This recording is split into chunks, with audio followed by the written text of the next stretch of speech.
آئیے بڑھتے ہیں دوسرے سبق کی ایکسرسائز کے سوال نمبر 5 کی طرف۔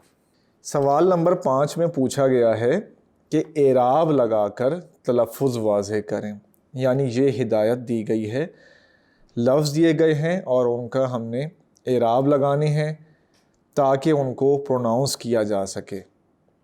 تو اعراب کا سوال آپ اس سے پہلے والی کلاسوں میں بھی کرتے آئے ہیں، ہم آپ کو مختصراً بتا دیتے ہیں کہ اعراب سے کیا مراد ہے۔ اعراب کا سادہ مطلب ہے زیر زبر پیش یا ساکن کی علامت یا تشدید کی علامت حرفوں پہ لگانا تاکہ اس لفظ کو درست طریقے سے پڑھا جا سکے۔ کوئی بھی شخص جب وہ اعراب لگے دیکھے تو وہ اس لفظ کو ٹھیک سے پڑھ سکے۔ آئیے بڑھتے ہیں اب ان الفاظ کی طرف۔ پہلا لفظ آپ اپنی کتاب پہ دیکھ سکتے ہیں، وہ ہے اخلاق۔ الف پر زبر ہے، خے پر آپ جزم کا نشان دیں گے یعنی خے ساکن ہے، لام پر زبر ہے، الف پھر ساکن ہے اور کاف بھی ساکن ہے۔ اس طرح اس لفظ کا تلفظ بن جائے گا اخلاق۔ آئیے اس سے اگلے لفظ کی طرف بڑھتے ہیں۔ اگلا لفظ ہے مروت۔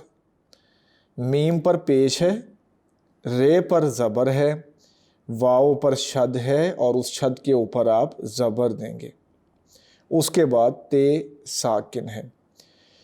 شد کا مطلب ہوتا ہے کہ اس حرف کو 2 دفعہ پڑھنا ہے۔ مروت ملا کے پڑھیں گے تو بنے گا مروت۔ آئیے تیسرے لفظ کی طرف بڑھتے ہیں۔ تیسرا لفظ آپ اپنی کتاب میں دیکھ سکتے ہیں، یہ لفظ ہے اصلاح۔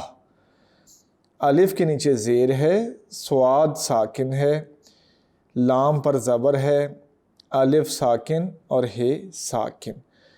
اس طرح اس کا تلفظ بنے گا اصلاح۔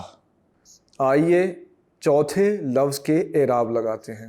چوتھا لفظ ہے وضع۔ واو پر زبر، زواد ساکن اور عین بھی ساکن، اس طرح یہ لفظ بنے گا وضع۔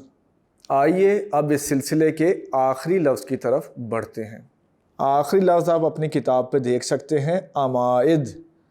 عین پر زبر، میم پر زبر، الف ساکن ہے، پھر ہے حمزہ اور حمزہ کے نیچے ہے زیر اور پھر ہے دال، دال ساکن ہے۔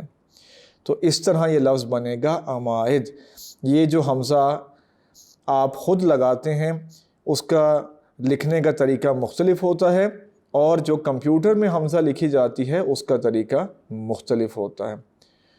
ہم نے آپ کے سامنے سوال نمبر 5 میں دیے گئے تمام الفاظ کے اعراب لگائے اور ان کا تلفظ بھی آپ کو بتایا۔ امید ہے آپ کو اس سوال سے کچھ سیکھنے میں مدد ملی ہوگی۔